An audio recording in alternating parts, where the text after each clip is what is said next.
This production is brought to you by the World History Encyclopedia and the study of antiquity and the Middle Ages. Olmec Colossal Stone Heads.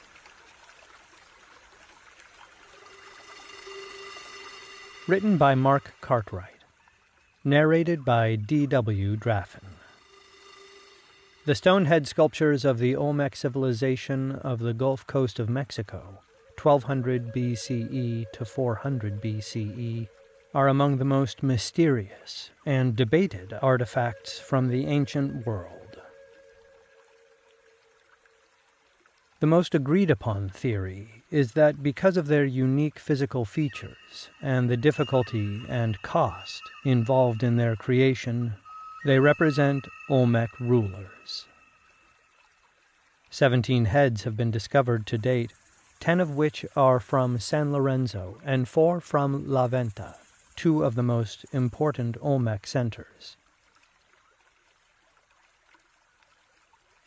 The heads were each carved from a single basalt boulder, which in some cases were transported 100 kilometers or more to their final destination, presumably using huge balsa river rafts wherever possible and log rollers on land. The principal source of this heavy stone was Cerro Sintepec in the Tuxtla Mountains. The heads can be nearly 3 meters high, 4.5 meters in circumference, and average around 8 tons in weight. The heads were sculpted using hard, handheld stones, and it is likely that they were originally painted using bright colors. The fact that these giant sculptures depict only the head may be explained by the widely held belief in Mesoamerican culture that it was the head alone which contained the emotions, experience, and soul of an individual. Facial details were drilled into the stone using reeds and wet sand, so that prominent features such as the eyes, mouth, and nostrils have real depth. Some also have deliberately drilled dimples on the cheeks, chin, and lips. The heads all display unique facial features, often in a very naturalistic and expressive manner, so that they may be considered portraits of actual rulers. The scholar M.E. Miller identifies Colossal Head 5, for example, as a 2nd millennium BCE ruler of San Lorenzo. Although the physiognomy of the sculptures has given rise to unfounded speculation of contact with civilizations from Africa, in fact, the physical features common to the heads are still seen today in residents of the modern Mexican cities of Tabasco and Veracruz. The subject often wears a protective helmet, which was worn by the Olmec in battle and during the Mesoamerican ballgame. These can vary in design and pattern, and sometimes the subject also has jaguar paws hanging over the forehead, perhaps representing a jaguar pelt worn as a symbol of political and religious power, a common association in many Mesoamerican cultures.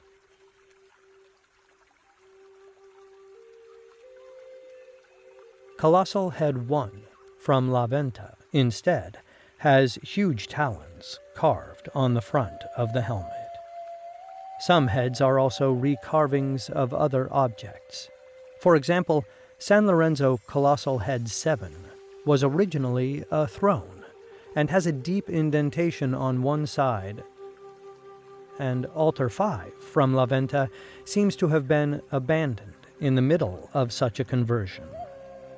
Miller suggests that perhaps a specific ruler's throne was converted into a colossal portrait in an act of remembrance following that ruler's death.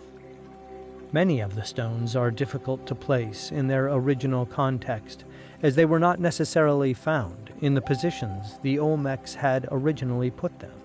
Indeed, Almir Reed suggests that even the Olmecs themselves regularly moved the heads around for different ritual purposes. Another theory is that the heads were used as powerful markers of rulership and distributed to declare political dominance in various territories. Interestingly, the 4 heads from La Venta were perhaps originally positioned with such a purpose in mind so that they stood as guardians to the sacred precinct of the city. 3 were positioned at the northern end of the complex, and the other one stood at the southern end. But all faced outwards, as if protecting the precinct. These heads are very similar to the San Lorenzo heads, but display a regional variance in that they are wider and more squat in appearance. That the other heads might have been discovered out of their original setting is suggested by the fact that very often they show signs of deliberate vandalism.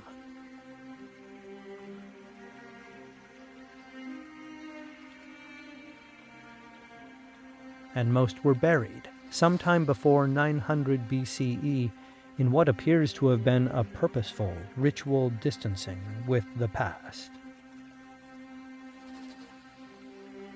However, it has also been suggested that some of the heads were buried shortly after their production in a process of ancestor worship, or that they were defaced and buried by subsequent rulers to legitimize their claim to power and exclude competing lineages. It could also be that they were even damaged in order to neutralize the dead ruler's power.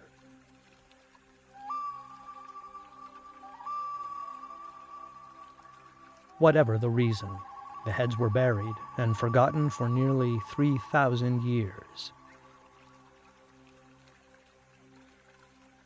Until the first head was rediscovered in 1871 CE, with the last being excavated as recently as 1994 CE.